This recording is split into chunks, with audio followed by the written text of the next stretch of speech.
Hello, this is Omi Naruzi with Team SideScroller, and this is our progress report for Sprint 2.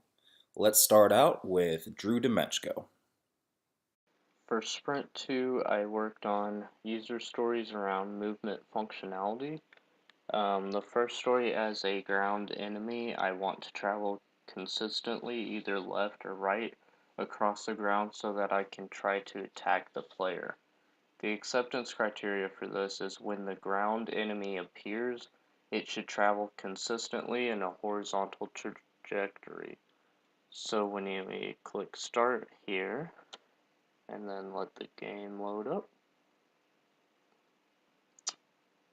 and we'll wait for a ground enemy here. As you can see, entering our right, the ground enemy comes after you in a horizontal fashion.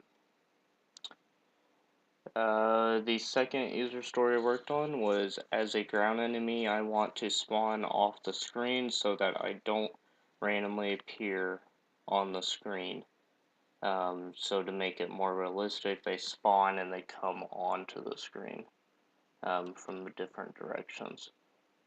The acceptance criteria: when the ground enemy spawns, it should approach from off screen and out of view of the player. So if we travel, we can see that the enemy won't spawn just randomly right next to you. It'll come like it's walking from the side of the screen like this one just did. Thanks.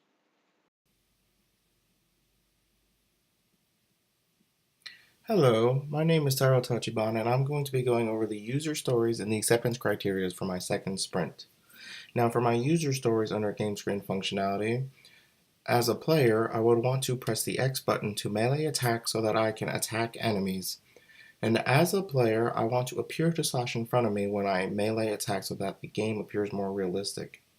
And the acceptance criteria for both would be that when the game is open and the user clicks on the X button, the player performs a melee attack.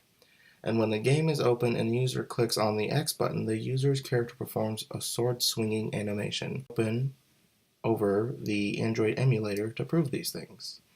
As you can see, there's a few enemies on the screen already, and I can press the X button to perform a melee attack, and it does a melee swinging animation.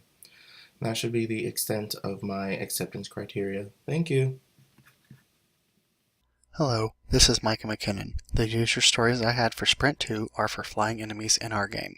The first user story I have is, as a flying enemy, I want to travel consistently either left or right across the air and out of reach of the player so that I can try to attack the player from a safe distance.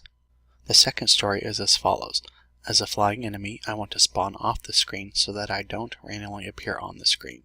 The acceptance criteria for the first user story is, when the flying enemy appears, it should travel consistently in a horizontal trajectory outside the reach of the player. The acceptance criteria for my final user story is, when the flying enemy spawns, it should approach from off the screen and out of view of the player. Here we are on the game screen, and as you can see, one flying enemy has now spawned on the left side of the screen. As it spawned, it approached from off the screen and out of view of the player. The flying enemy is now traveling consistently in a horizontal trajectory outside the reach of the player. I'm now going to speed up the video until the first flying enemy has traveled off the screen.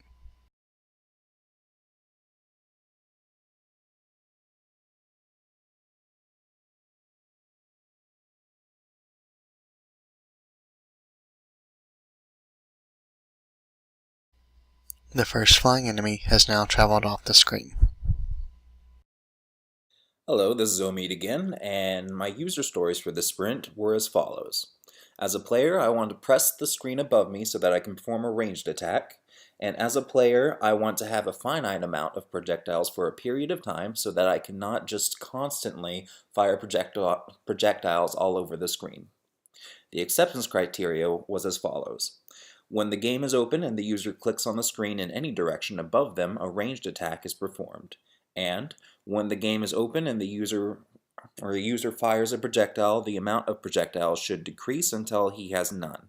After a short reloading period, the projectile amount should replenish. Here we are on the game screen, and as you can see, if I click on the screen, we fire projectiles, and here is the projectile count right over there. So when I run out, you are left with none for a little while, and then after a little bit of time, it reloads. Let's do that one more time. So there are all those projectiles, and it's reloading, and I can't fire one, and now I can, now that it is reloaded. Thank you very much.